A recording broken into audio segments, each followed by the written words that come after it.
함께 은혜를 나눌 수 있는 기회들이 주어졌으면 좋겠습니다. 지난주에 우리가 예수님이 사역하시게 되는 그 시대에 대해서 우리가 살펴보았습니다. 그 시대는 두 가지로 봤는데요. 정치적으로 굉장히 혼란스럽고 종교적으로 굉장히 부패한 시대였다라고 말씀을 드렸습니다. 마치 오늘날과 별반 다를 것이 없는 그러한 상황이라고 말씀을 드렸습니다. 세계 역사를 쭉 보게 되면 지금이 가장 타락하고 부패한 시대 같아요. 모든 사람들이 다 그렇게 했습니다. 다 그렇게 이야기를 했고, 그래서 이때가 마지막이라고, 주님이 곧 오실 거라고 이야기를 했습니다. 그러나 지금까지 주님은 2000년이 지나는 지금까지 오시지 않았습니다. 그렇다고 예수님께서 오시지 않는다는 이야기가 아니에요. 2000년 동안 오시지 않는 그 하나님, 예수님은 많은 사람들이, 아직도 많은 영혼들이 하나님 앞에 나오지 못하고 하나님의 은혜를 누리지 못하기에 하나님께서, 예수님께서 오시지 못하는 것입니다. 사람에게 많은 영혼들이 하나님 앞에 돌아오기를 간구하시지만 돌아오지 못하는 상황 속에 예수님이 기다리시고 또 기다리시며 또 기다리시고 계시는 그러한 상황인 것입니다. 우리가 그 하나님의 마음을 온전히 이해하기를 원합니다. 왜 안 오시는가? 이러한 부패한 사회임에도 불구하고 왜 안 오시는가? 오셔야 마땅합니다. 하지만 지금 이 순간 오신다면 아직도 하나님을 모르고 죽어가야 하는, 지옥에 던져져야 하는 영혼들이 너무 많습니다. 그렇다면 우리가 해야 될 일이 무엇인지 우리는 분명할 것 같습니다. 하나님을 모르는 자들에게 하나님을 증거하는 삶을 살아야 할 것입니다. 어떻게 증거하시겠습니까? 어떻게 그 하나님을 증거하시겠습니까? 오늘 본문 말씀을 통해서, 지난주 말씀과 본문 말씀을 통해서 먼저 우리가 회개하라고 말씀하십니다. 그러기에 하나님께서는 침례 요한을 광야로 부르셨습니다. 광야로 부르셔서 성전이 아니라 광야로 부르시고 그 광야에서 하나님의 말씀을 주십니다. 그리고 그 하나님의 말씀은 무엇이었냐면 회개하라는 것이었습니다. 너희의 왕의 자리를 이제 하나님 앞에 내려놓고 하나님께 드리라고 말씀합니다. 하나님이 너희의 삶의 주인이 되셔야 된다고 말씀합니다. 그럴 때 우리가 주의 모든 사람들에게, 모든 이방인들에게, 모든 믿지 않은 민족들에게 온전히 하나님을 증거할 수 있다라고 말씀하고 계시는 것입니다. 오늘날에도 하나님은 우리를 광야로 부르십니다. 바로 교회로 부르십니다. 그리고 이 교회에서 하나님의 말씀을 주십니다. 그리고 다시 한번 하나님, 우리의 인생의 주인이 누구이신지, 우리의 인생의 왕이 누구이신지 말씀해 주십니다. 그리고 그분을 온전히 의지하는 삶을 살아가라고 말씀해 주고 계십니다. 이러한 말씀이 선포되자 많은 사람들이 몰려왔습니다. 많은 사람들이 몰려와서 하나님 앞에서 회개하기 시작합니다. 그런데 오늘 본문 말씀 속에서 누가는 세 그룹으로 나눠서 말씀해 주고 있습니다. 첫 번째 그룹이 바로 첫 번째 무리가 누구라고 이야기하고 있냐면 그냥 무리라고 말씀하고 있습니다. 그런데 마태복음 3장 7절을 보게 되면 이 무리는 바리새인들과 사두개인임을 알 수가 있습니다. 7절 말씀에 요한이 침례를 받으러 나오는 무리에게 이르되 독사의 자식들아 누가 너희에게 일러 장차 올 진노를 피하라 하더냐라고 말씀하고 있습니다. 여기서 무리는 바리새인들과 사두개인들입니다. 바리새인들과 사두개인들을 향해서 이 침례 요한은 독사의 자식이라고 하며 강하게 비난하고 있습니다.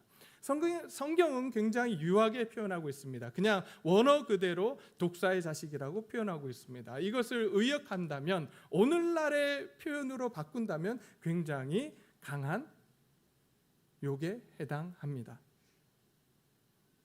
네, 그 강아지예요. 아시죠? 네, 강아지. 네. 그만큼 강하게 지금 바리새인들하고 사두개인들을 야단치고 있습니다. 그렇다면 왜 이렇게 그들을 향해서 강하게 야단을 치고 있는 걸까요? 도대체 그들은 어떠한 삶을 살았길래 침례 요한은 회개하러 나오는 그들을 향해서 강하게 비난하고 있는 것일까요? 이들의 삶을 보게 되면 사두개인들은 먼저 기존 세력이었습니다. 대제사장들이 있는 그러한 기존 세력이었습니다. 이들은 대사장 가문을 중심으로 한 세력이었기 때문에 그 세력을 유지하기 위해서 그들은 열심히 그들이 할 수 있는 최선을 다해서 그 권력을 지키려고 노력했습니다. 어떠한 더러운 일도 마다하지 않고 행했던 자들이었던 것입니다. 그러기에 종교적 타락을 주도했던 그러한 사람들이었습니다. 여기 나오는 또 한 그룹, 바리새인들의 신흥 세력들입니다. 이 신흥 세력은 기존의 사두개파 사람들의 부패와 타락을 지적하며 엄격하게 율법을 지켜야 된다라고 이야기했던 그룹입니다. 우리는 너무나도 잘 알고 있습니다. 바리새인들에 대해서는. 저만 알고 있나요? 네, 알고 계시죠? 바리새인들, 그 바리새인들이 지금의 유대교를 이루고 있습니다. 그러기에 요즘의 유대인들은 이 사람들, 그 정통파 유대인들을 보게 되면 그 당시 유대인들을 우리가 알 수 있는데, 이 정통파 유대인들은 어떻게 사느냐? 율법을 굉장히 잘 지키려고 노력합니다. 그래서 특별히 안식일에 대한 규례와 율법은 굉장히 강해요. 쉽게 설명을 하면 안식일에는 뭐 하지 말아야 되죠? 일하지 않아야 됩니다. 그래서 엘리베이터를 타도 층수를 누르지 않습니다. 층수를 누르는 그 자체가 일이기 때문입니다. 집에 들어갑니다. 집에 들어가서 스위치를 올리지 않습니다.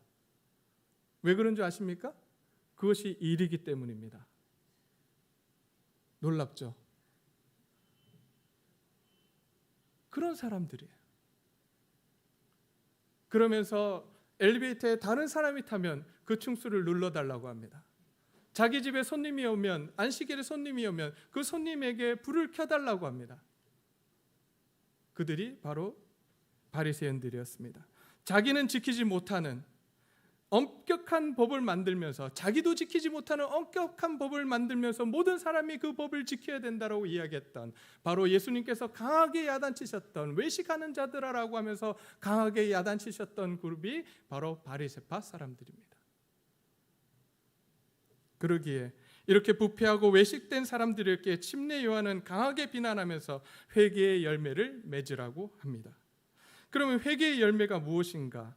어떤 회개를 해야 되는가? 어떤 열매를 맺어야 되는가? 오늘 본문 말씀 11절에서 이렇게 말씀하고 있습니다.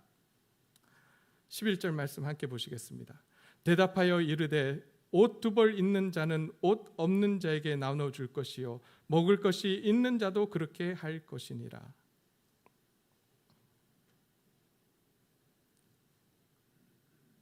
너무 쉽지 않습니까? 너무 쉬운 일이에요. 그럼 이 일들을 왜 못했을까요?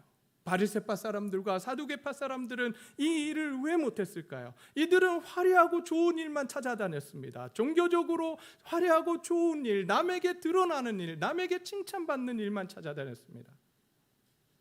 허드렛 일은 하지 않았습니다. 남이 볼 때만 열심히 하는 사람, 그런 사람들이었습니다.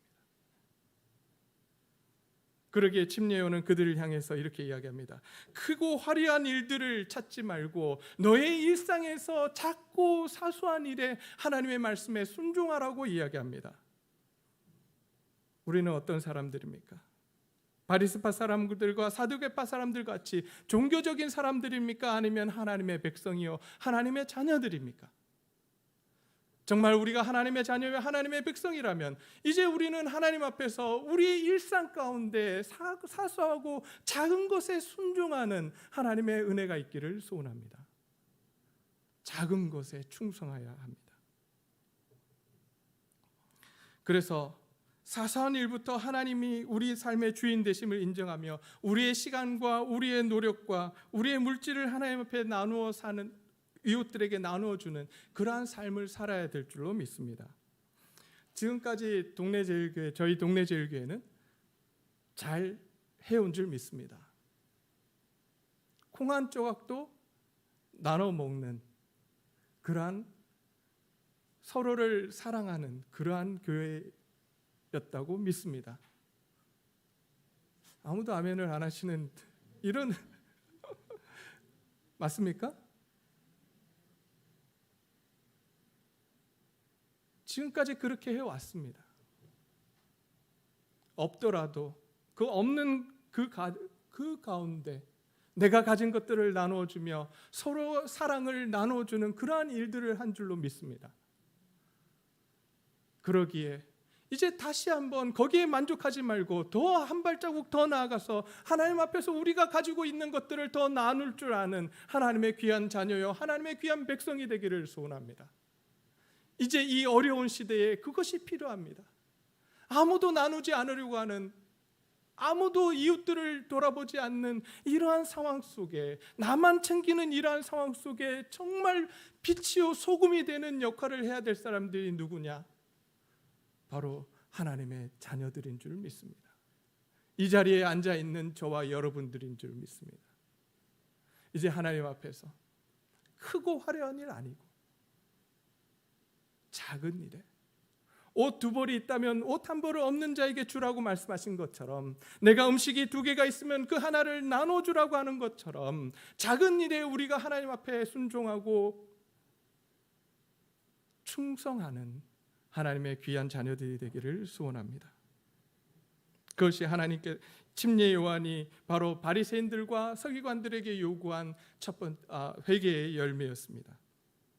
이제 누가는 두 번째 그룹에 대해서 말씀하고 있습니다. 그것은 누구냐면 12절 말씀에 세리들이라고 말씀하고 있습니다. 세리들도 침례를 받고자 하여 와서 이르되 선생이여 우리는 무엇을 하리이까 하매라고 말씀하고 있습니다. 여러분, 세리에 대해서 잘 아시잖아요.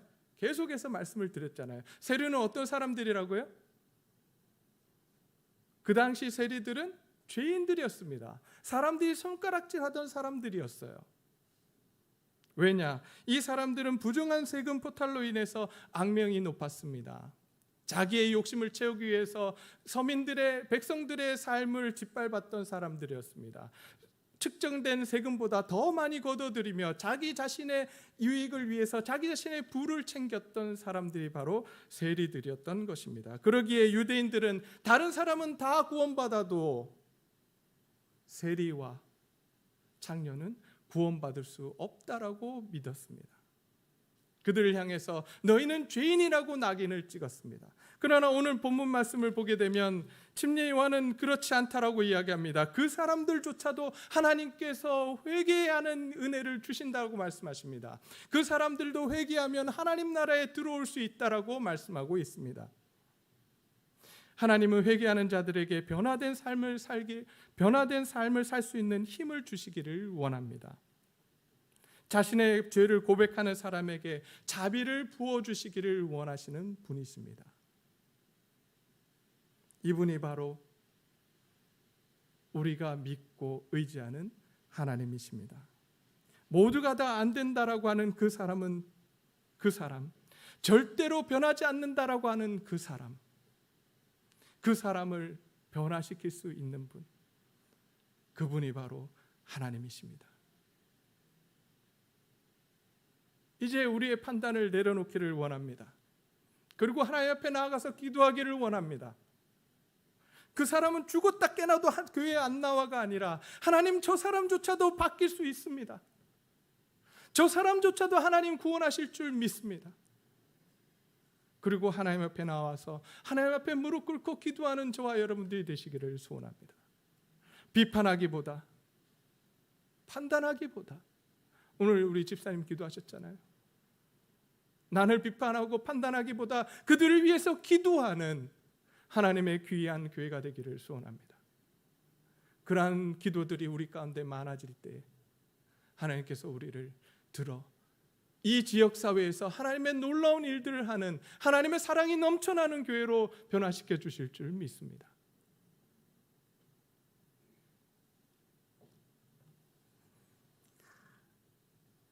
세리들이 요한에게 묻습니다.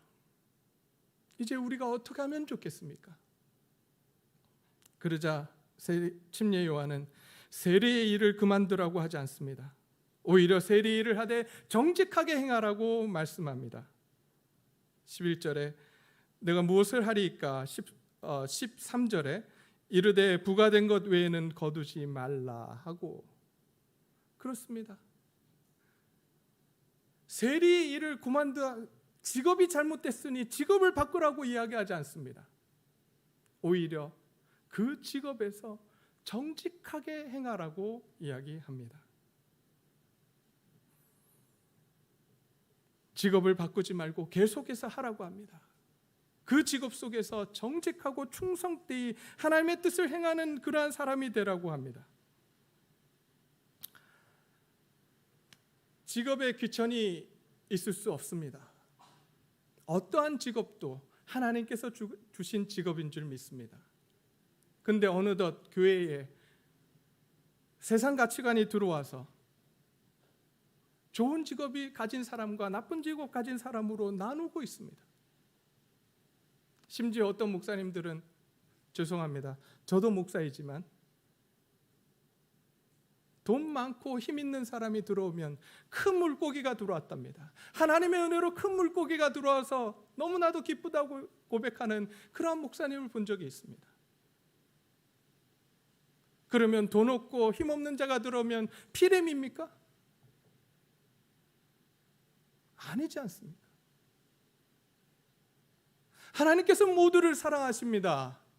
하나님께서 모두를 사용하실 수 있는 분이십니다. 그것이 교회여야 합니다. 이제 더 이상 세상 가치관을 가지고 사람을 판단하지 않기를 원합니다. 어떠한 직업도 귀한 직업입니다. 특별히 교회에서 교회의 모든 직분은 다 귀합니다. 맞습니까? 아멘이십니까? 근데 왜 자꾸 좋은 직분이 있다고 생각하십니까? 허드렛 일을 하는 것이 왜 나쁜 것이라고 이야기하십니까? 여러분, 주차장에서 주차 관리하는 사람이다, 성가대에 앉아서 하나님을 찬양하는 사람이다, 여기서 설교하는 저나 뭐가 다릅니까? 다 똑같습니다. 하나님께서 모두에게 말씀하십니다. 너희는 다 평등하다. 내가 너희를 다 사랑한다고. 교회의 모든 직분은 높고 낮음이 없습니다. 그러기에 어떠한 직분을 내가 맡더라도 그 직분에 충성을 다하는 저와 여러분들이 되시기를 소원합니다. 그 직분을 높고 낮음을 따지는 건 세상 가치관이에요. 그거 아니에요.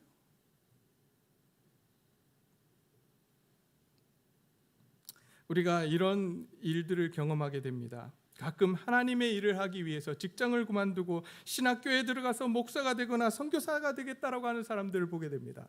우리 농담 삼아 우리 박광식 집사님 신학교 전액 장학금을 줘서 보내겠노라고 가끔 이제 이야기를 농담을 주고받을 때가 있는데, 사실 이 이야기는 잘못된 거예요.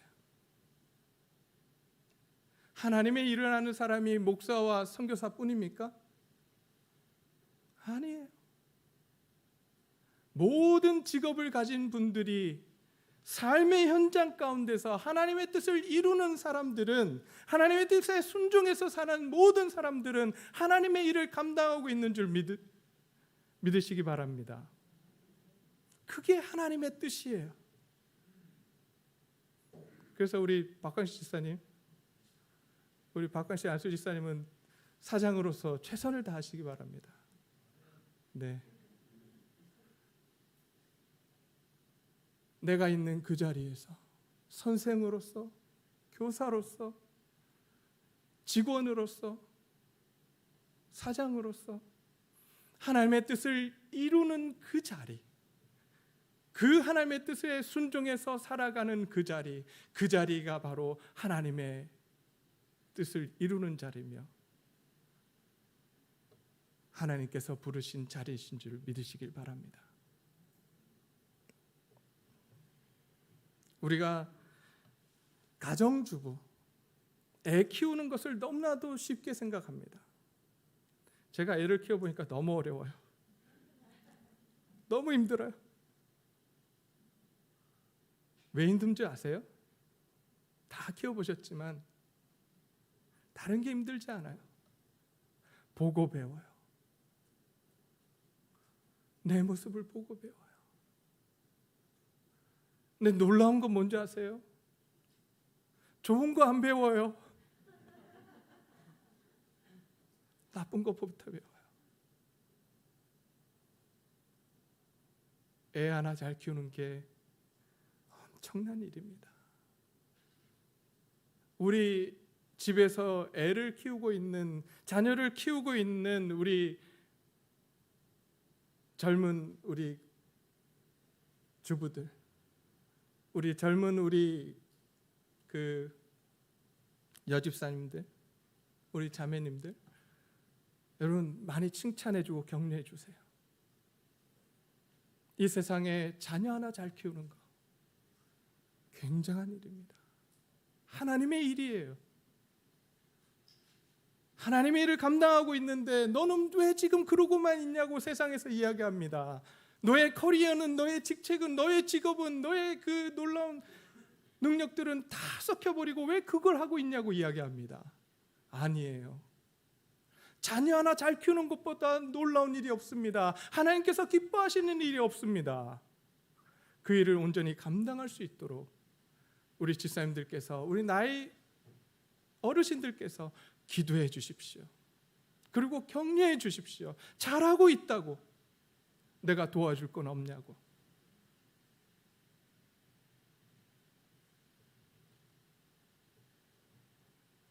이제 오늘 본문 말씀을 보게 되면 마지막 세 번째 그룹이 나옵니다. 그들은 군인들이었습니다. 이 군인들 이렇게 이야기합니다. 14절에 군인들도 물어 이르되 우리는 무엇을 하리이까 하매 이르되 사람들에게서 강탈하지 말며 거짓으로 고발하지 말고 받는 급료를 족한 줄로 알라라고 말씀합니다.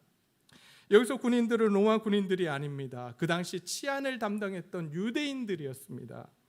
유대 군인들이라고 이야기합니다. 세리들처럼 일반 백성들보다 특권을 차지하고 있었던 사람들이었습니다. 그들에게 힘이 있었습니다. 그들은 선택할 수 있었어요. 그 힘으로 사람들을 돕고 선한 일을 할 수 있었고, 아니면 사람들을 괴롭히며 자기가 원하는 일을 할 수 있었습니다.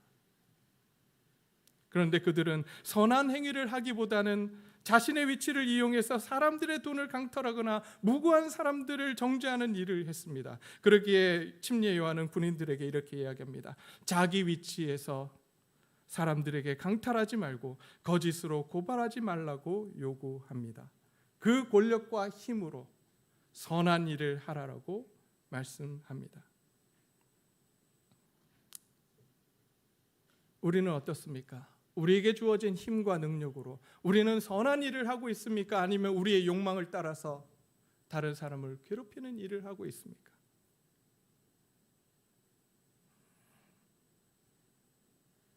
이제 우리는 하나님이 주신 그 힘과 능력으로 다른 사람을 돕는 일을 하기를 원합니다. 그런데 그렇게 하기 위해서 필요한 게 뭐냐? 침례 요한은 이렇게 이야기합니다. 족한 줄로 알라라고 합니다. 이게 무슨 말입니까? 족한 줄 알라. 자족할 줄 알라는 거예요.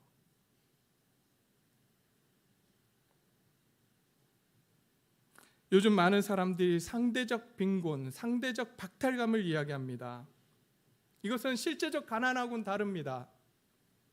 다른 나보다 더 좋은 사람, 나보다 더 좋은 집에 사는 사람, 나보다 더 좋은 차를 갖고 있는 사람, 나보다 더 좋은 옷을 입고 있는 사람들을 볼 때에 우리는 내가 가난하구나, 내가 가지지 못했구나라고 생각한다는 것입니다. 실제적 가난하고는 달라요.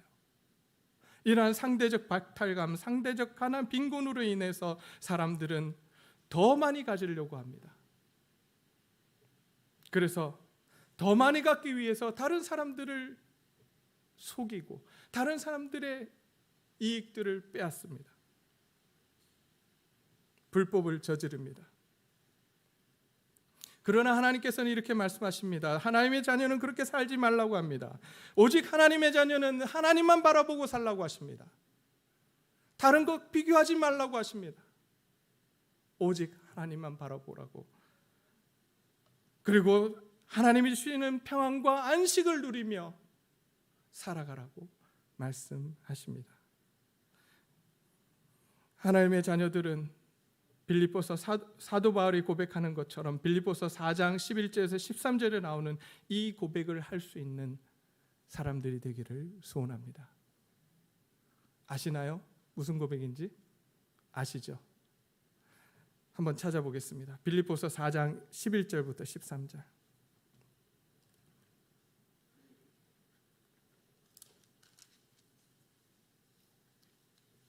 빌립보서 4장 11절에서 13절입니다.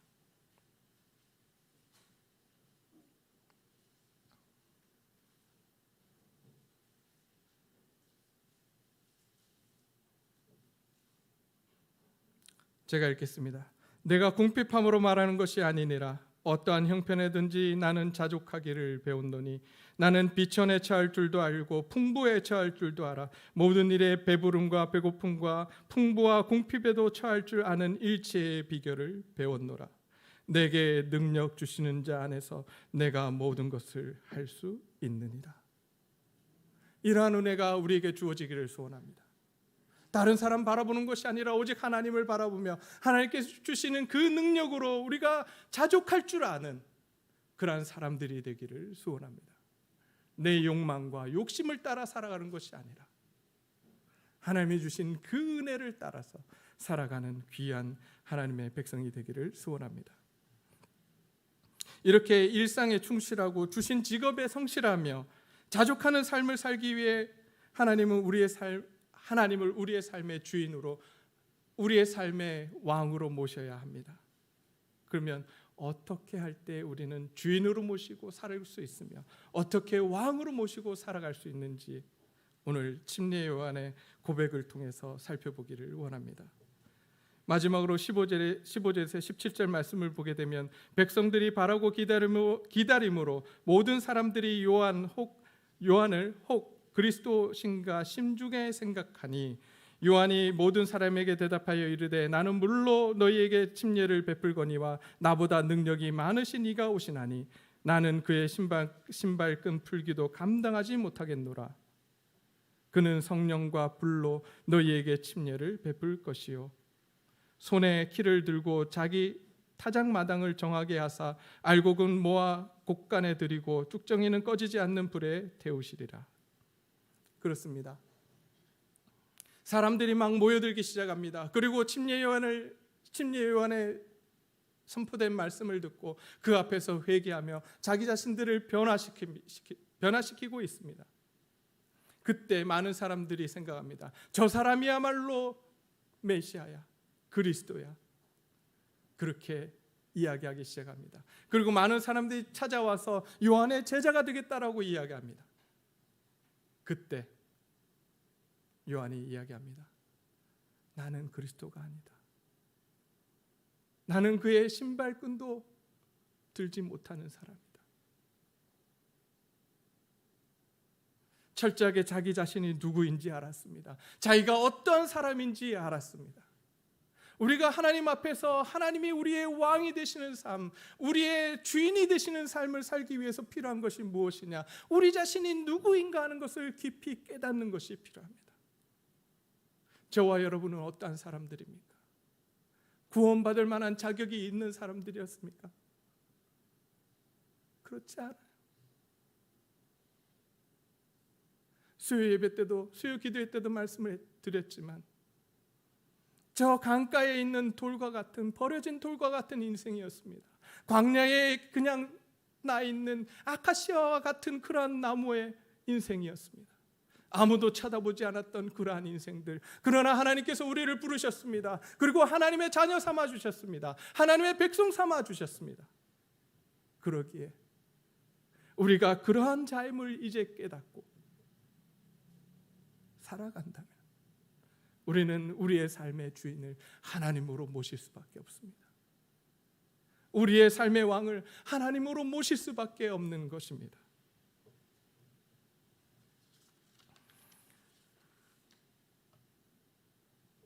오늘날을 살아가는 우리에게 사단은 유혹합니다. 너의 삶의 주인은 바로 너 자신이라고. 네가 원하는 대로 살아가라고. 다른 사람 눈치 보지 말고 네가 원하는 대로 살아가라고, 네 욕망대로 살아가라고, 내 욕심대로 살아가라고 이야기합니다. 그러나 이제 우리는 심리 요한처럼 그 사단의 유혹 앞에 강하게 선포하기를 원합니다. 오직 나의 주인은 하나님이시다, 나의 왕은 하나님이시다라고 고백하기를 소원합니다. 그리고 이제 하나님이 원하시는 그 길을 가겠노라고 고백하는 저와 여러분들이 되시기를 소원합니다. 이제 하나님 앞에서 우리 고백하기를 소원합니다.